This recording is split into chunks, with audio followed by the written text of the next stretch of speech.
What's up everybody? Today I've got the UZM 3-in-1 tire inflator. So it's small, powerful, it packs a lot of features, and you can vacuum with it as well. Got an LED display, 1 to 150 PSI capability. So whether you're inflating tires for your car, e-bike, motorcycle, or you want to pump up a basketball, a truck tire, or a motorcycle tire, this device does it all.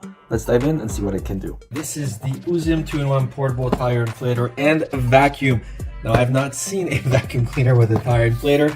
What are they going to come up with 2025? Well, this is one of those things. So you get a push and brush inflatable adapter, you get a USB Type-C cable, inflator tube for like e-bikes and hard to get to places, so it's an extension. You get a crevice nozzle for your vacuum, you get a gas needle for pumping little balls, the soccer balls, you get a valve adapter, plastic valve. So again, these are for different types of tires, trucks and stuff. We're going to test that. And then you get an air extraction nozzle as well. Here's everything. So it reminds me basically of a vacuum cleaner. I have one similar to this. Okay, USB-C Type-C at the bottom. This is how you dispose of the dirt. There's a HEPA filter in there. That's how you lock, unlock.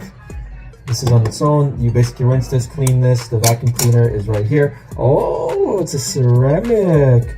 Very nice. Yeah, so all you do is you don't even replace these. You basically just clean these, which is awesome. And then you just put this back in from the bottom, tilt this. There's only one way for this lock, so you will hear it. There you go, and done. In terms of the brushes, crevice brush, it will fit. Still opens with that. Then you got this one with the bristles. And I'm pretty sure you can do an extension on this. There you go, see? So you got two of them extended. Now let's turn this on. In terms of on, you got 1, 2, 3, 4, 5. You got 6 buttons. So power is right here. There you go. Now here you can see the PSI settings. So right now it's at 35 this way, 35 PSI.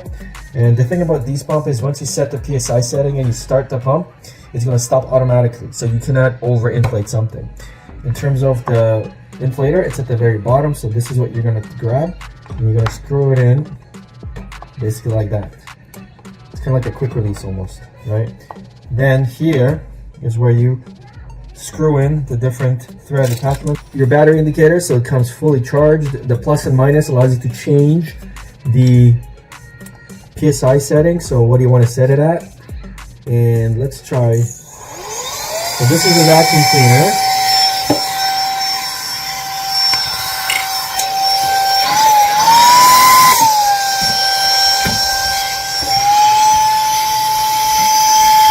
Pressing it once, turns on the vacuum. Pressing twice, second speed, turns it off. So resets back to tire inflator. This little button right here with the 4 wheels, this is your quick setting. So by default, you have pre-programmed settings that have different PSI. See, like that's truck tire, bike tire. What is that? That's a motorcycle. And then that is basketball. Usually that's at 6. Yeah, it's at 6. And then the little U right here, this changes the different types of measurements. So right now it's at bar. Pressing it again is going to switch to kPAs.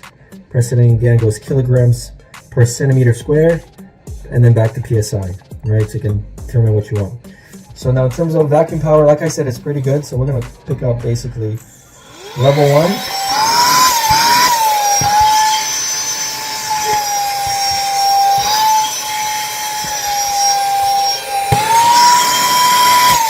You can pick up the box. No, it's not picking up the box. No, it is. This is a heavier box. Nice. Number 2. We're in second setting. So here we got some dirt.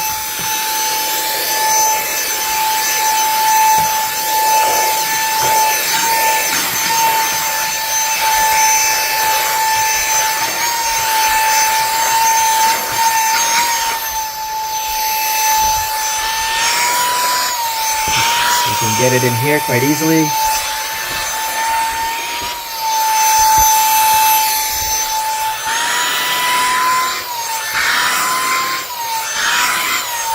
There's a needle.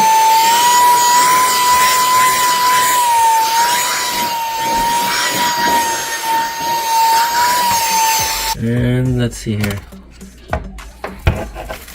Very easy to just clean everything out, and then you're ready to go. Takes 3 hours to fully charge with a USB Type-C. You can plug it into charging cube or power bank. It really does not matter. Now you also get air extraction nozzles. These are these ones here. So you would take this, plug it into the top like that, and then you basically take this, stick it in here, or you got another one here, third one. Air extraction nozzles essentially are basically like vacuum sealed. So you basically have those vacuum sealed bags and then press this in and then press it, and it's going to suck all the air out. So it's pretty good that this can actually handle it as well.